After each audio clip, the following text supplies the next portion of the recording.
A paz do Senhor Jesus a todos. Que Deus abençoe.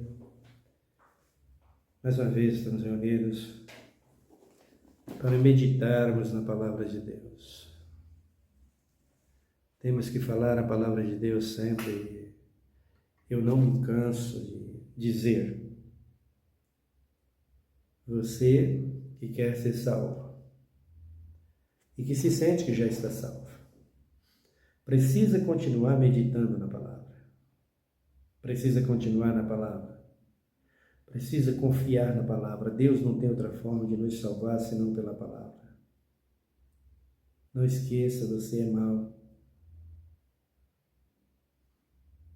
Aí você vai dizer, nunca fui mal, não faço mal para ninguém. Eu sei disso. Tem muita gente que não. Eu também busco não fazer mal para ninguém. Mas a Bíblia declara, a imaginação dos corações dos homens vai sempre mal. Não tem jeito. Destituídos estão da glória de Deus, diz Paulo, porque todos pecaram. Então, quando você está em Cristo, faça de tudo para não voltar atrás, para não errar. Busquem na igreja, na palavra. Está difícil buscar na igreja, né? Com os pastores que estão ensinando por aí, com algumas exceções, com os missionários, com os bispos, com os reverendos, com os líderes religiosos em todas as áreas, principalmente catolicismo romano e a igreja que se diz pentecostais. Esses apóstolos, infelizmente, como nós vamos encontrar palavra de salvação, se a palavra deles é só a teologia, e principalmente na teoria da prosperidade. Como nós vamos buscar salvação? Não tem salvação em prosperidade, não tem salvação em prosperidade. Os salvos é próximo por Cristo, porque para onde o salvo vai, a bênção acompanha. Mas não é prosperidade que salva. Os pastores colocou na cabeça dos membros dentro da igreja, se você não estiver próximo, você não está salvo. Isso é ridículo. Eles querem faturar as tuas custas. Essa não é a realidade. A realidade é essa. Se você está salvo, lutas e tribulações e dificuldades vêm até você. Mas o dono da bênção te acompanha. A bênção está com você. Ser próspero, meu querido, não é ter um carro de 200, 300 mil. Ser próspero não é ter 20, 30 casas de aluguel. Ser próspero não é ter uma aplicação de 5 milhões na conta. Nada disso. Ser próspero é quando você está necessitado, você diz, Senhor, eu preciso disso. E a resposta chega. Isto é ser próspero. Para esses 5 milhões, 10 milhões, 200 milhões não representa nada. O dono de tudo é Cristo Jesus. Cristo tem interesse de nos ver prósperos. Pode ter certeza. Mas Jesus não está preocupado com a riqueza desse mundo. Por quê? Porque ela passa, ela é irrisória, ela é transitória, ela vai acabar, de qualquer jeito vai acabar. Não adianta. É besteira. Você precisa ser próximo? Preciso ser próximo. Pagar minhas contas em dia, ter uma vida decente, não dever nada a ninguém, isso é muito bom. Mas a prosperidade que vem de Deus é exatamente isso que acabei de falar. Você necessitou, clamou, Deus respondeu. Isso é prosperidade. Você precisa ser próspero pela prosperidade divina. Não a que a igreja está te prometendo aí. Essa não é a prosperidade. Isso é do mundo. Isso é terreno. Isso fica aqui. A prosperidade que vai te levar para o céu é a graça multiforme, graça de Deus em tua vida, arraigada em Cristo Jesus, com o coração nele e não nas coisas dessa vida. Vai passar, querida. O tempo está chegando. O tempo está vindo. Eu não te alerto e não alerto ninguém aqui no canal. Por que eu não alerto a abundância, essa coisa toda, essas maravilhas todas aqui nessa vida? Porque não tem mais. Você vai ter paz, você vai ter alegria, você pode ter tudo isso, vai comer, beber, tranquilo. Mas tribulação, luta, perseguições, injustiças, dores e aflições, sangue derramado, é o que acompanha toda a humanidade daqui para frente. Cristo se aproxima. Cristo está para vir. Então, os crentes têm que se conscientizar disso. Os crentes têm que entender. As tribulações, as dores e as aflições vêm. Está aí. Mas essas que estão aí é pela corrupção dos homens e a injustiça contra a lei divina. Essas são as tribulações que aí estão. As pragas, as doenças, os males, é exatamente isto. Mas as provações, dores e aflições que levam o crente ao altar de Deus, como João viu em Apocalipse, as almas debaixo do altar. Os irmãos primitivos, que foram mortos por 1260 anos de perseguição papal, confesso por eles, mortos, as piores mortes que você possa imaginar. Eu tenho dito a vocês, eu tenho revistas, eu tenho livros, eu vou trazer aqui as dores e aflições daqueles irmãos que João viu as suas almas debaixo do altar. E assim, não será diferente comigo, com você e com os cristãos desta geração que está esperando em Cristo Jesus. Portanto, essas tribulações que estão aí é para assolar toda a humanidade. Pobres, ricos, pretos, brancos, crentes e não crentes. Pode espernear, fazer o que quiser, não tem jeito. Mas a dor e a aflição, por causa do Evangelho, que é infinitamente pior do que o que está acontecendo e que vai acontecer, vai vir por causa do Evangelho, o anticristo assentará ao teu trono. Assim que ele chegar, eu queria estar aqui, mas não vou estar. Eu queria vê-lo de perto, queria encará-lo de frente, mas não tem jeito. Eu não vou estar aqui. Mas ele virá. O seu trono será estabelecido. Como uma pessoa comum. Como um rei normal, comum, um presidente comum. Assim será o anticristo, na maior simplicidade do mundo. Ele virá. Como é que Jesus veio? Vocês se lembram? Não tinha lugar nem estalagem, nem na estalagem tinha lugar para ele nascer. Foi para uma manjedoura. Lembra-se disso? O anticristo vai aparecer assim, em tudo querendo ser Deus, parecendo ser Deus, imitando a Deus. Assim vai fazer Satanás para enganar toda a humanidade. Você, crente, já está enganado. Está difícil para você. Seu pastor te engana com riquezas, te engana com a política dentro da igreja, te engana com a idolatria, te engana você se vestindo como mulher, se vestindo como homem, mulher se vestindo como homem vestindo como mulher. Esse é o problema. Mulher deixa o cabelo cortado como homem, cresce como mulher. Você está totalmente entregue para ver o anticristo nas suas costas. Não tem saída para você. Se você não se arrepender, essa é a grande realidade. Tenho dó e muita tristeza desses apóstolos e desses pastores. Me dói. Batistas, assembleanos. Me dá muita tristeza quando vejo os ensinamentos deles e de todas as outras das igrejas. Se encheram de sabedoria humana. Eu não tenho nada contra. Mas sem o Espírito é lixo. Por isso eu vou ler aqui um texto para você ver. Capítulo de número 3 da carta de Paulo aos Filipenses. Quanto ao mais, irmãos meus, regozijai-vos no Senhor. Não me aborreço de escrever-vos, as mesmas coisas. E é segurança para vós. Acautelai-vos dos cães, acautelai-vos dos maus obreiros, acautelai-vos da falsa circuncisão, pois a circuncisão somos nós, que servimos a Deus em espírito e nos gloriamos em Cristo Jesus e não confiamos na carne.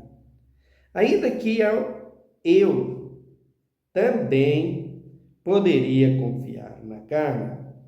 Se algum outro pensa que pode confiar na carne, eu ainda mais.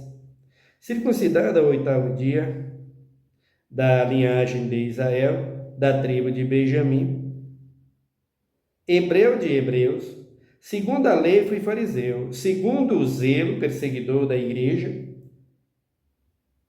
segundo a justiça que há na lei, irrepreensível. Mas o que para mim era lucro, considerei perda por causa de Cristo. E na verdade, tenho também por perda todas as coisas, pela excelência do conhecimento de Cristo Jesus, meu Senhor, por quem sofro a perda de todas estas coisas e as considerei como esteira, para que possa ganhar a Cristo e seja achado nele, não tendo justiça própria, que vem da lei, mas a que vem pela fé em Cristo, a saber, a justiça que vem de Deus pela fé. Desejo conhecê-lo e o poder da sua ressurreição e a comunhão dos seus sofrimentos, confrontando-me com ele na sua morte, para ver se, de alguma maneira, possa chegar à ressurreição dentre os mortos. Então, meus queridos, ser crente não é brinquedo. Servir a esse Deus não é tão simples como a gente pensa. O apóstolo Paulo, ele recomenda aqui: acautelai-vos dos cães, acautelai-vos dos falsos obreiros e acautelai-vos da circuncisão. O que é uma circuncisão, vocês já sabem, né? É um procedimento que havia em Israel, uma aliança que Deus tinha em Israel,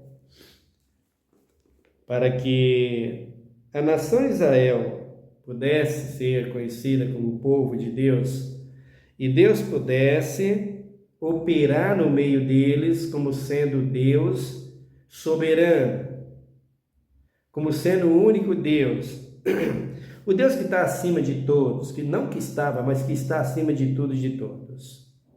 Ele então dá leis e mandamentos, faz pacto e aliança com Israel.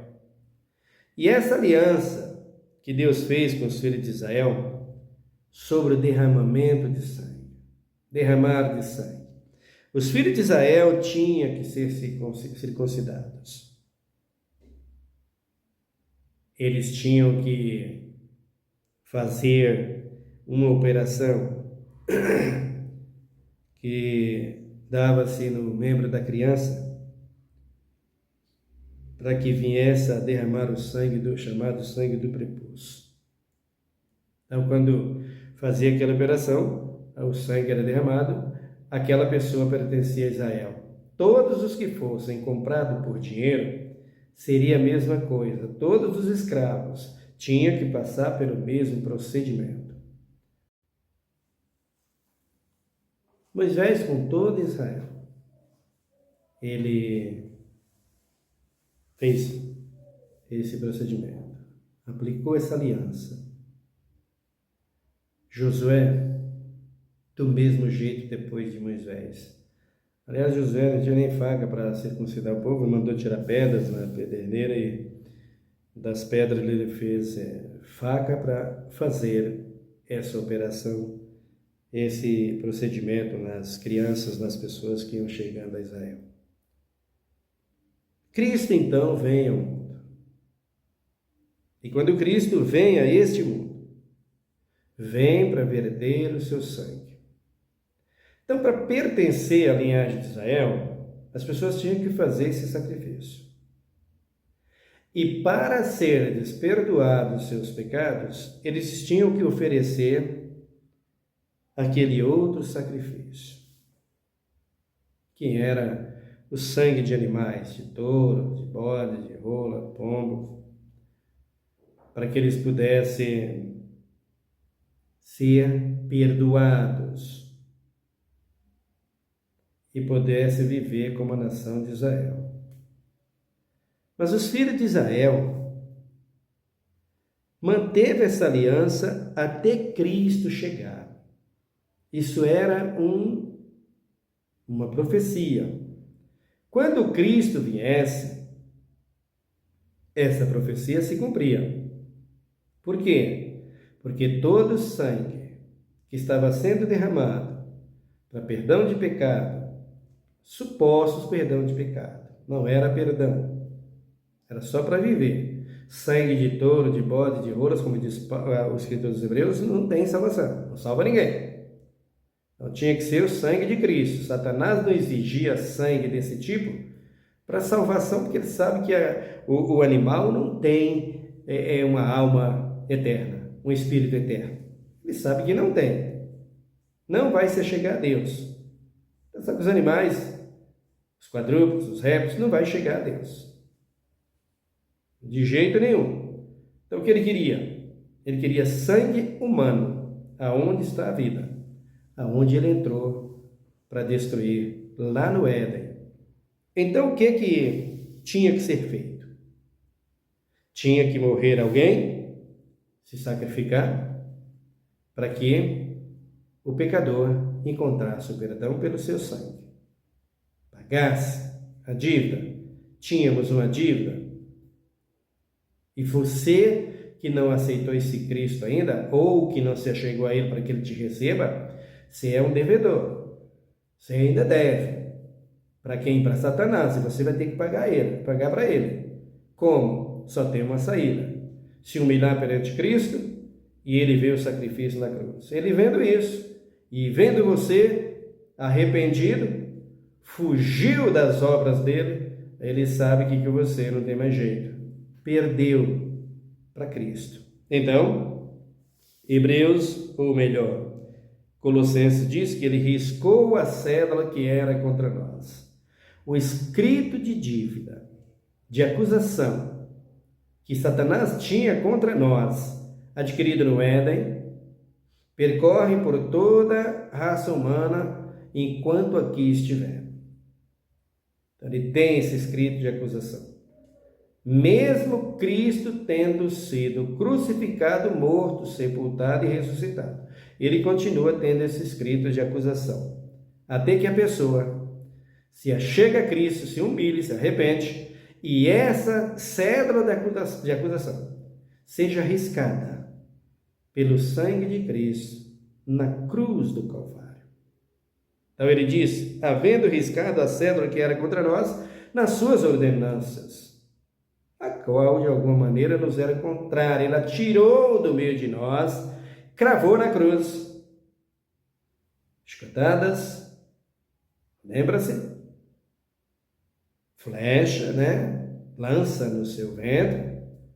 Essa foi o escrito de dívida que nós tínhamos. Ele arrancou, cravou-a na cruz e levou com ele. Para onde? Para a sepultura. Nisso Cristo faz uma nova aliança conosco.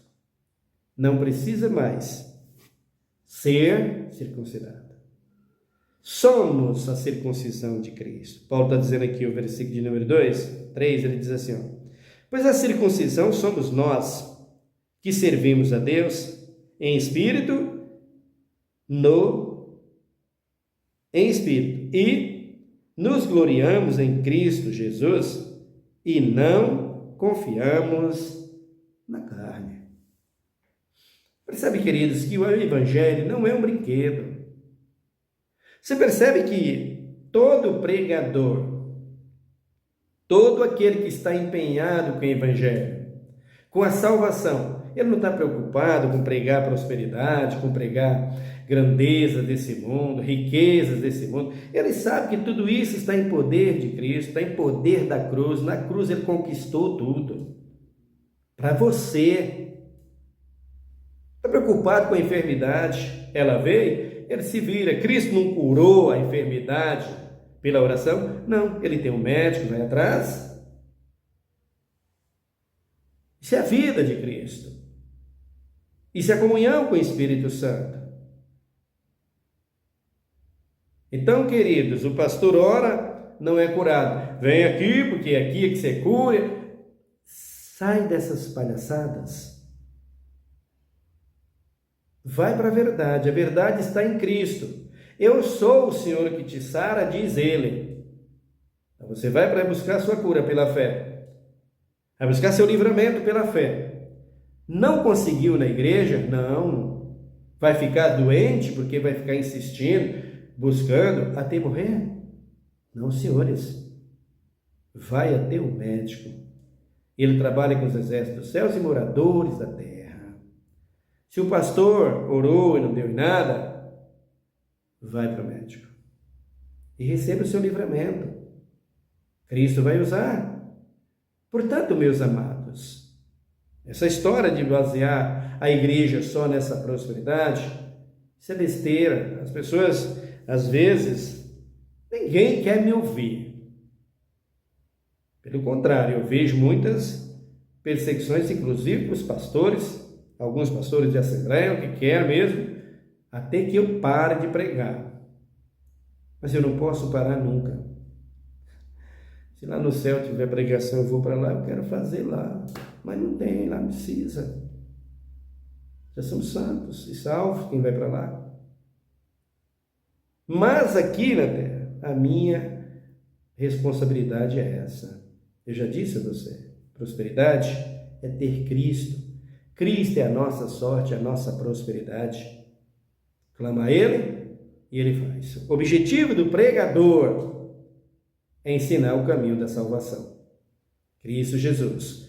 É expor a palavra a cada dia, a tempo e a fora de tempo, declarando, se quiser ser salvo, o caminho é esse aqui, ó. Paulo disse, não confiamos na carne. Somos circuncidados por Cristo Jesus. E é um negócio maravilhoso, né? Quando você para olhar a cruz e você lembra das chicotadas que Cristo levou, das humilhações, sabe? Das bofetadas, e tudo que ele levou por causa do evangelho, por causa do pecador. Quando você olha para a cruz, que você vê Cristo crucificado, não estou falando dos filmes que tem aí não, viu? Estou te falando da realidade em Cristo, da vida em Cristo. Quando você olha para a cruz, que você contempla, não dá para você fazer isso? Dá sim, é só você colocar a vida no altar de Deus. Que você vê todas aquelas chagas, aquelas chicotadas sobre os seus lombos, sobre as suas costas, sobre o seu ventre, sobre todo o seu corpo, aquela coroa de espinho, aquele sangue tomando conta do seu corpo. Amando, quando você olha para aquilo ali, e você lembra do que os pecadores faziam com os animais. Que culpa tem o animal do teu pecado, né? Nunca pecou o bichinho, né? Mas morria para fazer o quê? Memória de um homem que viria ao mundo, o dono do universo, e seria como um animal, sem valor, sem honra, sem respeito, sem dignidade, sem nada, lá na cruz. Humilhado. Foi assim que Cristo foi para a cruz. Para quem? Para quem? Para a direita. O que se chama direita? Por Caifás entregando a Pilatos, para o sacerdote do templo, entregando a Pilatos, com Judas Iscariotes. Então você olha para aquilo e disse: a minha humilhação acabou. No que diz respeito, condenação eterna. Mas no que diz respeito, salvação, humilhação está aí. Crente é humilhado sempre. Quem nasceu de novo e é nova criatura será sempre humilhado. Por quê? Porque carrega as marcas de Cristo. Vou mostrar para você dentro da Bíblia. Então o apóstolo Paulo está dizendo aqui: somos a circuncisão. Quando nós olhamos para aquela cruz, aquele homem no meio, entre os dois, um do lado, um da direita, um da esquerda, e ele ali no meio, ponto mais alto, para destacar a vergonha e colocá-lo em mais humilhação. Mas aquele Cristo, humilhado na cruz, envergonhado, um animal qualquer que não tem valor nenhum, foi assim que o nosso Cristo foi. Mas como aquele que dizia: Pai, perdoa, não sabes o que faz. Como aquele que dizia: Pai, está consumado e nas tuas mãos eu entrego o meu Espírito. Isso é Deus. Queridos, você está a impressão de que dá hoje que a igreja não teve um encontro com Jesus ainda. Não conheceu esse Deus de Abraão, de Isaac e de Jacó. As religiões tomaram conta, englupiram tudo e fizeram em um pacote da igreja dos crentes, onde os crentes não conseguem mais abrir os seus olhos para ver a realidade desse Cristo que foi crucificado. Esse Deus bendito, esse Deus tremendo, grande, terrível, soberano, poderoso, que fala para o presidente dos Estados Unidos: cale a boca, senão eu acabo com você em 1 minuto. E se ele não calar, ele acaba. Fala para todas as nações: calem-se, senão fulmina todos em 1 minuto. E é muito tempo ainda, porque pode ser muito menos. Esse é o Cristo que estou te falando, que estou pregando. Esse é aquele da cruz. Esse não é o que está aí nessa igreja, não, tá? Sei não, isso aí é palhacinho que está aí na boca de muita gente. Mas o Cristo que estou te falando é esse que é capaz de fazer tudo isso. Então Paulo está dizendo: circuncisão somos nós. Eu não posso confiar na carne, mas eu poderia, diz Paulo. Por quê? Ainda que eu também poderia confiar na carne. Se algum outro pensa que pode confiar na carne, eu ainda mais. Confiar na carne, confiar no homem velho, na sua natureza, no seu ego. Eu sou capaz, eu faço. Você é capaz de fazer o que é para essa vida, mas o que é para a eternidade, você não é ninguém para fazer coisa alguma sem Cristo, meu rapaz. Então ele disse: eu poderia confiar. E por que Paulo está dizendo? Aqui está: circuncidada ao 8º dia. Queridos, Cristo fez isso. Quando Jesus vem, ele chega no 8º dia, os seus pais levam para ser circuncidado. Cumpriu a lei. Fechou o tempo. Acabou o tempo da lei, do cumprimento da lei. O apóstolo Paulo diz isso aqui na carta aos Gálatas. Como eu gosto de ler as coisas que Paulo ensina. Gálatas 4, capítulo de número, ou melhor, versículo de número 1, diz assim o apóstolo: digo que todo tempo que o herdeiro é menino, em nada se difere do escravo, ainda que seja senhor de tudo. Ele está debaixo de tutores e curadores, até o tempo determinado pelo Pai. Assim também, quando éramos meninos, estávamos reduzidos à servidão, debaixo dos rudimentos do mundo. Mas vindo a plenitude dos tempos, Deus enviou seu Filho ao mundo. Ou melhor, mas vindo a plenitude dos tempos, Deus enviou o seu Filho, nascido de mulher, nascido sobre a lei, para resgatar os que estavam debaixo da lei, a fim de recebermos a adoção de filho, e porque vós sois filhos, Deus enviou aos nossos corações o Espírito de seu Filho, que clamamos, Abba, Pai. Assim que já não és mais escravo, mas filho. E se és filhos, és também herdeiro por Deus e co-herdeiro com Cristo. Olha o que Paulo está dizendo. Queridos, vocês são levados por vento de doutrina e pela cabeça dos pastores para ficar com direita, esquerda, com político, com Bolsonaro, com Lula, abraçando essa gente toda. Você gosta, mulher, de se vestir como homem e se produzir como as bispas mandam, porque você ainda é uma escrava. Daí Paulo dizendo, quando Cristo vem, desce, faz o sacrifício, ele encerra aquela aliança, ele fecha o tempo daquela aliança do sacrifício de animais e do sacrifício da circuncisão no membro da criança. Ele vai aplicar uma nova aliança, vai começar tudo novo. A diferença é de que agora nessa nova aliança, cortando Israel, fazendo de Israel uma nação comum, misturada com todas as nações, que não tinha mais um Deus que resolvia para eles os problemas através dos reis, como com Davi, como Elias, acabou tudo. Veio para o que era seus, mas os seus não receberam. Então Cristo faz a nova aliança como? Descendo as águas do batismo. E ao descer as águas do batismo, João Batista disse, eu não quero ser batizado, eu não quero te batizar, Senhor, eu careço ser batizado por ti. Ele diz, João, precisa cumprir a lei. Esse Cristo é maravilhoso. Você, pastor, que diz que acabou a lei, os mandamentos, vou te falar de lei aqui, já, esse texto. E tu vai ver qual é a lei. E ele disse, João precisa cumprir a lei. Batiza-me. E o João batizou. Ali aparece quem? Quem? A Bíblia diz que apareceu ali do lado de Jesus. Primeira coisa, bradou lá no céu o Rei dos Reis e Senhor dos Senhores. Esse é meu filho amado.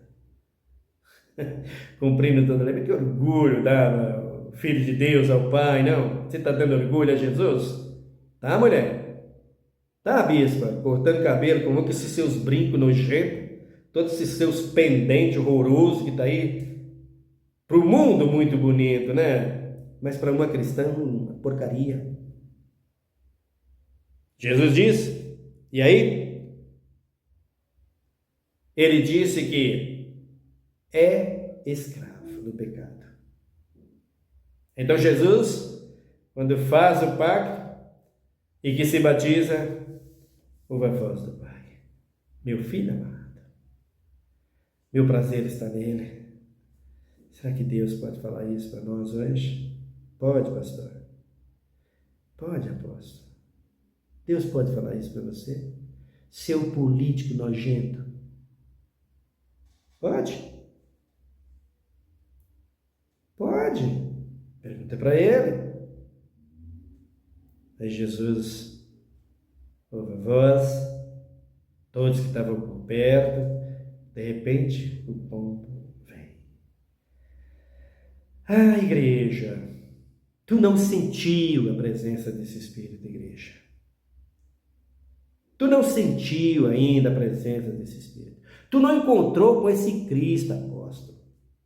Tu não encontrou. Porque se tu tivesse encontrado, tu não tinha essas marchas horríveis que tu tem aí, dizendo que é para Cristo. Tu não tinha essas tuas fábulas mentirosas, tu não tinha, missionário, nem tu, bispo. Teu negócio é terra. Teu negócio é aqui na terra, teu negócio é aqui no mundo. O teu Cristo é desse mundo. Viu, Assembleia? Batista, Metodista, Prazer Vida. Viu? Tuas teologias. Eu não tenho nada contra a teologia, mas de vocês, totalmente contra. Tem aqui, ó. Fazer teologia para aparecer, vou conversar com as pessoas. Eu sou teólogo. Eu não sou nada.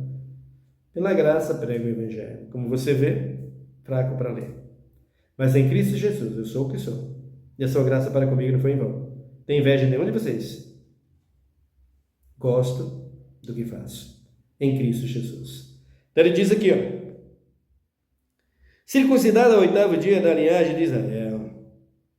Como eu gosto de ver esse Paulo falar, hein? Como Deus pode fazer com o homem o que Deus fez com esse Paulo? É só você se entregar como Paulo se entregou, meu querido. Senão não tem saída. Aí ele diz aqui, ó. Segundo a lei, segundo o zelo, perseguidor da igreja. Paulo era um doente por causa da religião. Um homem letrado, um homem que tinha de tudo, pós-graduado em muitas áreas. E Paulo, quando vê a igreja de Cristo avançando, Paulo, pela lei do farisaísmo, deixava a lei divina para perseguir a igreja. E diz a Bíblia que ele arrastava as pessoas. Entregava aos fariseus, sacerdotes dele lá, para sacrificar, para fazer todo tipo de ruína contra os que serviam a Deus. Ele diz aqui, ó. Segundo o zelo perseguidor da igreja. Segundo que zelo? O zelo pela lei dos fariseus. Aí Paulo diz assim, ó. Da linhagem de Israel, da tribo de Benjamim, hebreu de hebreu. Tu é o que, pastor? Tu vem da onde? Tu vem lá do Nordeste, rastando enxada como eu, com 10 anos, um facão na cintura e um chapéu de paia na cabeça e um machado aqui no ombro? Tu vem de lá, com a enxada no ombro, um machado? Tu vem de lá? E agora tu diz, eu sou isso, é isso que Cristo me deu, vendendo até a sogra, a mãe, dentro da igreja? Então você é, né? Mas de Cristo não, querido. Vai se converter. Para de ser mentiroso. Até tua mulher, eu vejo por aí as bispas, tu é capaz de expor para ganhar dinheiro na igreja. Como? Expor como? Como? Vejo ridículo nas mulheres de pastores, de bispos, de missionários, de apóstolos, que para mim é ridículo o que elas fazem para ganhar dinheiro e manter a fama. Aí Paulo diz aqui, ó. Segundo a lei, fui fariseu. E você, pastor? O que você é hoje? E você, apóstolo?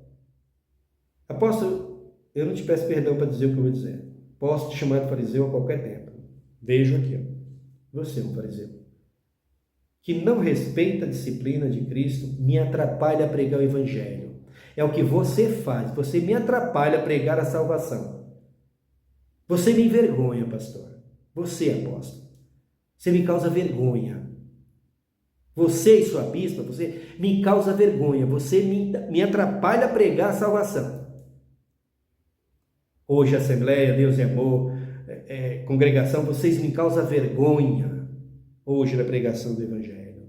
Por quê? Porque eu sou menos favorecido. Eu sou menor, quero pregar para o povo ver a salvação e vocês me servem de tropeço. Porque vocês só pregam para essa vida.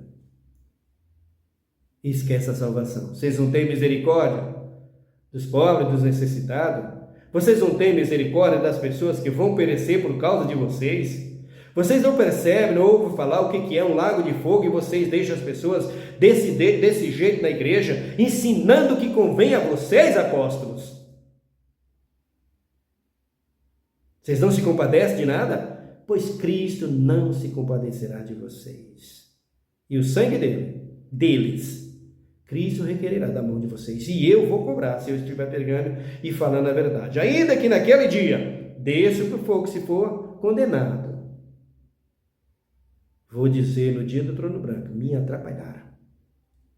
Preguei a tua verdade, porque Cristo sabe o que é verdade. Ele é a verdade e a vida. Não adianta você questionar. Paulo diz aqui, ó. Segundo o zelo, perseguidor da igreja.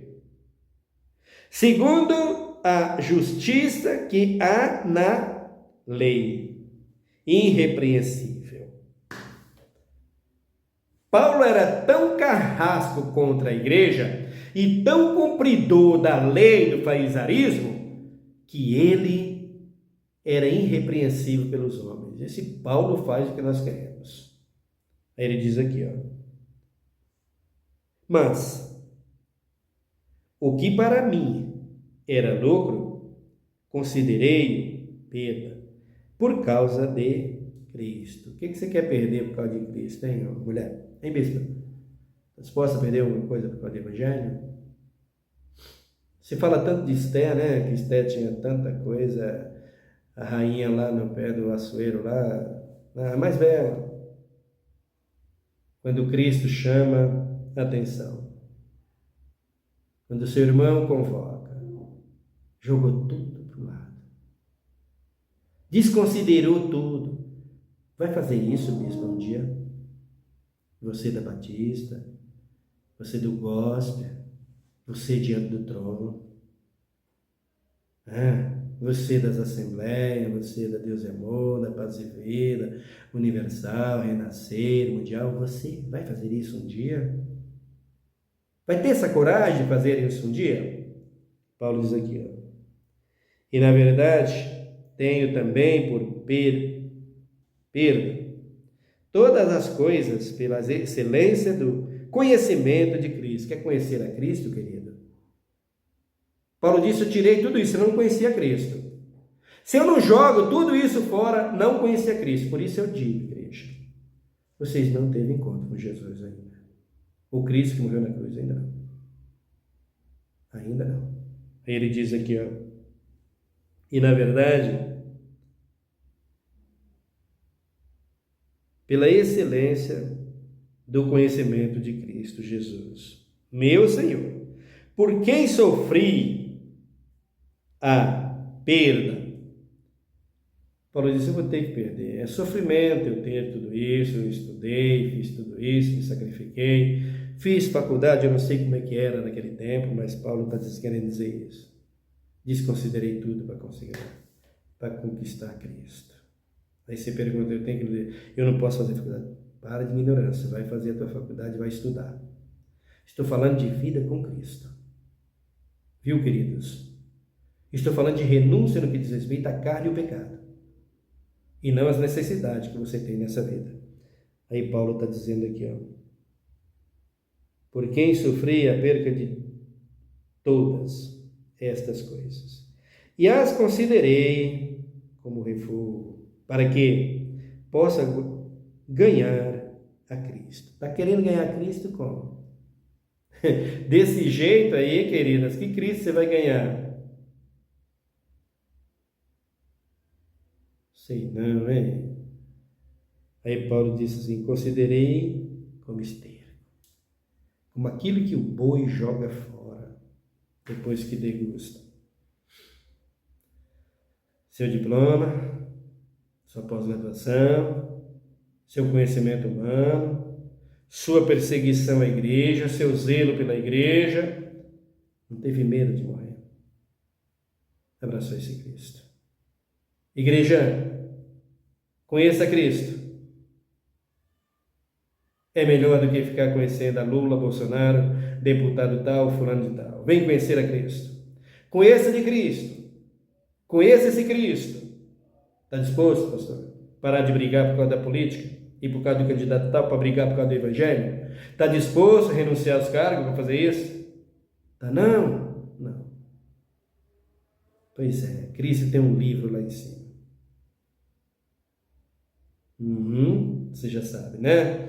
Então, ele está dizendo aqui. E sejam achados nele, não tendo justiça própria, que vem da lei, mas aqui vem pela fé em Cristo Jesus, a saber, a justiça que vem de Deus pela fé. Não é a da lei. Que lei? A lei da circuncisão. Passou. Agora é a lei dos 10 mandamentos em Cristo Jesus. Amém, queridos? Falaremos mais sobre o assunto. Até que assumamos essa responsabilidade de fazer com que a igreja venha conhecer a Cristo. Você já conheceu o apóstolo? Você já conheceu o bispo, o missionário? Já, né? Agora conheça a Cristo. Quando você conhecer a Cristo, você saberá quem eles são. Ore comigo. Pai, em nome de Jesus, obrigado por tudo, pelo teu amor, tua graça e tuas muitas misericórdias. Obrigado pela tua palavra. Como eu amo a tua palavra, Jesus. Oh, Jesus. Isso é a minha vida, Jesus. Tua palavra é a minha vida, Jesus. Tua palavra é mel na minha boca.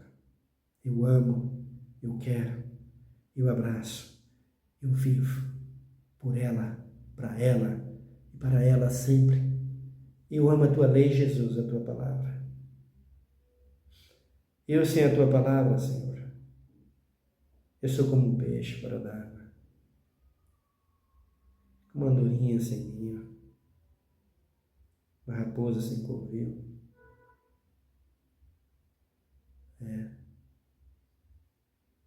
Eu sou um pássaro vagando no ar, uma abelha sem colmeia. Sem a tua palavra eu nada sou.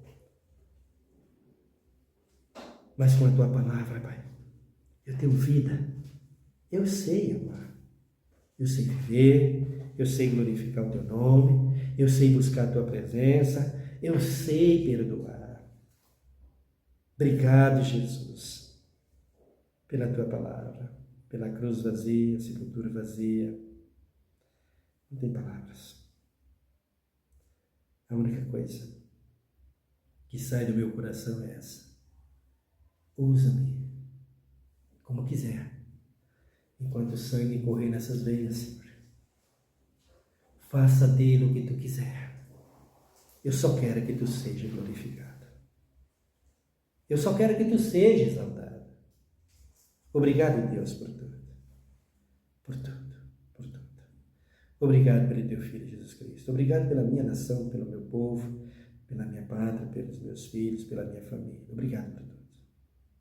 Obrigado por estar inscrito nesse canal, os que vão ver esse vídeo, que tu has de honrá-los e tu has de ser glorificado. Obrigado, Deus, por tudo. Eu te agradeço. Em nome de Jesus Cristo, Redentor, hoje e para sempre. Amém. Que Deus te abençoe, meu querido irmão. Até o nosso próximo vídeo. Fique em paz.